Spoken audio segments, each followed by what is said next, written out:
This three-man battle for the championship just continues to get more interesting every week.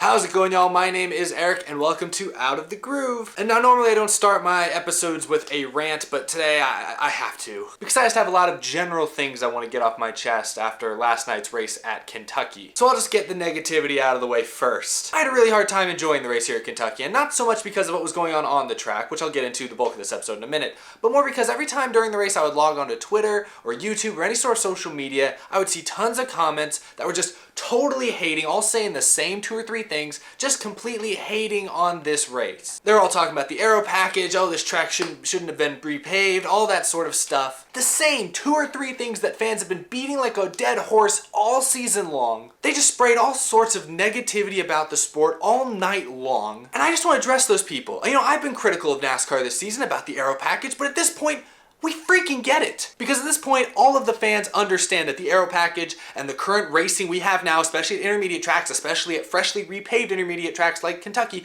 we know that that racing isn't as good as it should be. And the racing last night at Kentucky wasn't as good as it should be. I completely understand that, and so does everyone else, including the top NASCAR officials. NASCAR's been trying crazy things like running restrictor plates at 1.5 miles because they know the current package sucks. So if you're one of those people that continues to bash the aero package week in, week out at these intermediate tracks, I don't want to hear it anymore. It's not constructive criticism at this point. I was all for it at the beginning of the season because, you know, NASCAR's ratings are down, people aren't going to the races as much, the 1.5 mile races haven't been that much fun. I'm all for some constructive criticism. But NASCAR heard you. They heard these criticisms. That's why we've tried several different aero package across all the different series this year. So I'm tired of people continuing to talk about this like it's groundbreaking news. You didn't discover a cure for cancer. This has been in front of all of our faces for several years now. It's been talked about for years now. Months and months of this season have been spent talking about it.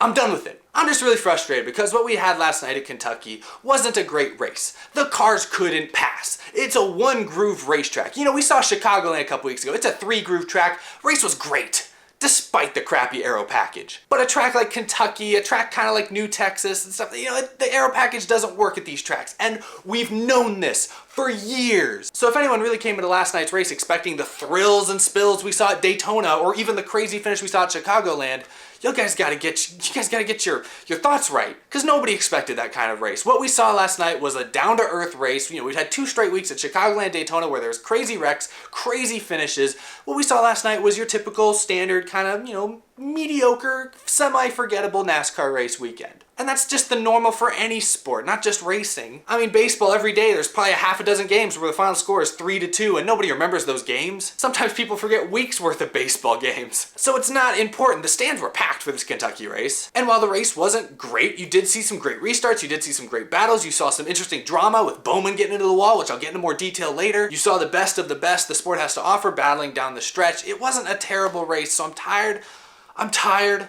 of reading and seeing all the negativity around NASCAR when they're not bringing anything new to the table. If you're not going to bring a new type of criticism that is new and constructive and maybe gives NASCAR or its fans something new to think about, if you're not going to bring something new to the table, don't bring it to the table at all. Leave that stuff at home. So that's my rant, because I've seen way too much of it and it's pissing me off. But anyway, I'm gonna take a deep breath because the rest of this episode is supposed to be pretty fun. We got a lot of interesting stuff to talk about. I gotta talk about the actual race, and you see right here from some of these headlines, we got some interesting things to talk about, some debatable things to talk about. So I'm done talking about the behind the scenes. Let's talk about what happened actually on the racetrack, because we got some fun stuff. Martin Truex Jr. threw his hat even further into the ring of championship contenders. He was kind of the third wheel of the big 3 up to this point. But now after Kentucky, he has 4 wins on the season. He's right there with Kyle Busch and Kevin Harvick, who have 5 wins each. It's officially a big 3. If anyone debated Truex's, belonging in the big 3, I think that debate has been put to rest. Truex is officially a part of the big 3, and I think he's here to stay. I think he's going to be a guy you got to reckon with. He's the defending champion. The big question for Truex, because last year, part of why he won the championship was he was so good at 1.5 miles, and NASCAR has a good amount of 1.5 miles on the circuit, and of course the championship race is 1.5 miles. This year, Truex had not yet won a 1.5 mile race. Harvick and Busch had kind of dominated those. So to see Truex come out here and win a 1.5 mile like Kentucky is very important. And therefore I asked you guys last night on Twitter who is the top championship contender right now, just to see where you guys' thoughts were. And now maybe there's a little bit of recency bias here because I did tweet this out, less than an hour after Truex won the race, but you see there, it's very close between Martin Truex and Kevin Harvick, but even Kyle Busch isn't that far behind. Obviously, this is not an exact science, but it is interesting to at least kind of get an idea of where your heads are at. Truex, maybe people are riding his coattails because he's been on the up and up lately. Martin Truex Jr. has finished in the top 4 in 8 of the last 9 races. That's about 2 months where he's only had 1 race outside the top 4. That's some crazy consistency. So yeah, he hasn't led quite as many laps as Harvick or Busch, and he doesn't have as many wins as them. He's close, but he's got 1 less win than the 2 of them. So maybe that's reason to be skeptical. But he has been super. He's been the best driver the last 8 weeks consistently. So you guys voted him as the top championship contender. Don't know if I agree with that. I'm not here to really give you my strong opinion. I'm not ready to make a select pick yet. But I can see the merit there. I mentioned how good Truex has been lately. That's not to say that Harvick and Busch haven't been great either. Kyle Busch has finished top 5 in 6 of the last 7 races, so almost as good as Truex. The only race he didn't finish top 5 in the last 7 races was Daytona, where he got dumped by Stenhouse. So Kyle Busch has been right there each week as well. And Kevin Harvick has finished in the top 5 in 5 of the last 6 races, so maybe not quite as good, but still very impressive. And like Busch, Harvick's only non-top 5 these last 6 weeks was also Daytona. So all 3 of these guys, week in, week out, are right there. They all finished top 5 again at Kentucky. They're all right there. So you guys thought that Truex, by a slight margin over Harvick, is the top championship contender. I'm going to hold you guys to that. I want to take a look at the top 20 finishing results there and also talk about a couple guys that could be potential outside championship threats. Larson had to battle back from multiple moments of adversity from Saturday night's race and still got a 9th place finish. Kyle Larson, a lot of people think if he gets to Homestead, he's been the only consistently decent Chevy car this year. A lot of people think that if he gets to Homestead, because he's so good there, he could be a championship contender. And I completely agree.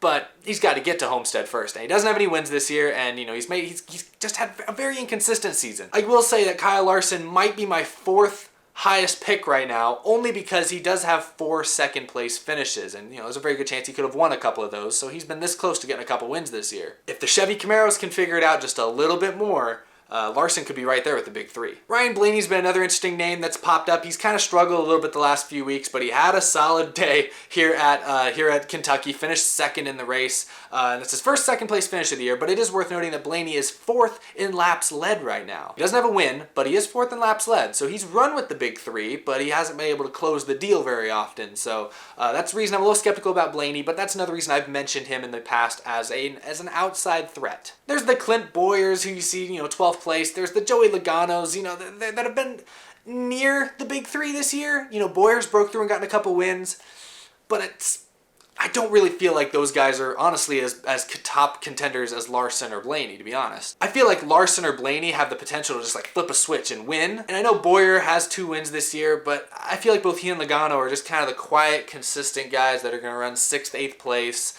and that'll get you to the round of 8. But I don't see them, being real championship threats, at least not yet. Boyer's closest to it, but I'm not sure right now. I want to throw out Erik Jones's name. I'm not going to say he's a title contender yet, but he's got 4 straight top 10s now. 4 straight top 10s at some pretty different type of racetracks, including, he won at Daytona last weekend for his first career win. Erik Jones is riding some momentum. I thought he might have a chance of winning this race here at Kentucky. He qualified well, was fast in practice, but 7th place, not bad. Jones is a guy, if they continue to trend the right direction. Right now he looks like the 2nd best Gibbs car behind Busch. So I'm not going to count him out. He's run well now at 2.5 miles in the last 4 weeks, plus that win at Daytona. I'm just saying, I'm not going to completely count him out. Let's briefly talk about one of the more interesting developments from Saturday night, and that has to do with the playoff bubble. Coming into the night, Alex Bowman only had a 19-point cushion over Ricky Stenhouse. Early on, Stenhouse got run into by Jamie McMurray, cut his tire down. He fell 2 laps down. Stenhouse really struggled most of the night to get back that track position, finished 26th, though it looked like Bowman was in a prime position to really build quite a cushion for that points lead. But unfortunately, Alex Bowman himself ran into issues and actually blew a tire and slammed the wall. He DNF'd, finished last in 39th.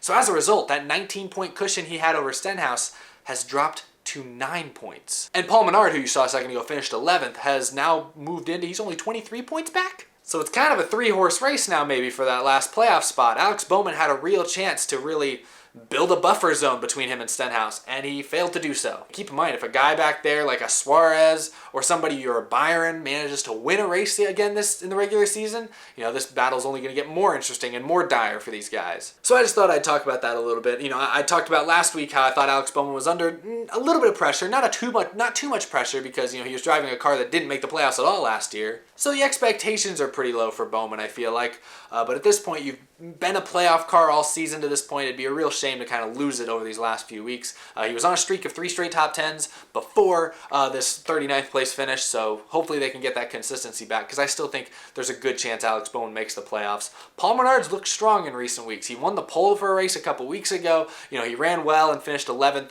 here at Kentucky. Maybe Paul Menard could make some noise. We still have Indianapolis to go, which Menard did win at several years ago, so anything's possible. But yeah, I just wanted to bring that to you guys' attention. The last little brief thing I want to hit on before this episode ends, and I hope this one doesn't get me too riled up either, but one thing that came out this week, and that was kind of a storyline Friday during practice and qualifying, was the quote-unquote feud between Kyle Busch and Ricky Stenhouse Jr. I've kept relatively quiet about that because I've defended Ricky Stenhouse a lot the last week. He had a rough day at Daytona where the first big wreck of the night, you can put a little bit of the blame on Stenhouse. A lot of people put a lot of the blame on William Byron, for both of them made very aggressive moves, caused a big wreck. A lot of people want to just throw all the blame on Stenhouse. Okay, I guess because you can't blame a Hendrick driver. Later in the race, Ricky Stenhouse Jr. did mess up and actually wrecked Kyle Busch, so that, to be fair, was all on Stenhouse, and I've been saying that all along. So because Stenhouse was involved in 2 of the biggest incidents of the night, a lot of people weren't really feeling him after that race. Fans, drivers, everyone. And I understood it. I defended Stenhouse a little bit because I thought he was getting too much hate. I didn't want a race like that to define his career, because keep in mind, guys, he's racing for a lousy team. He did win twice last year, and he's still a playoff contender even this year despite not winning. So for people to just completely act like this one night defines his whole career, I thought was unfair,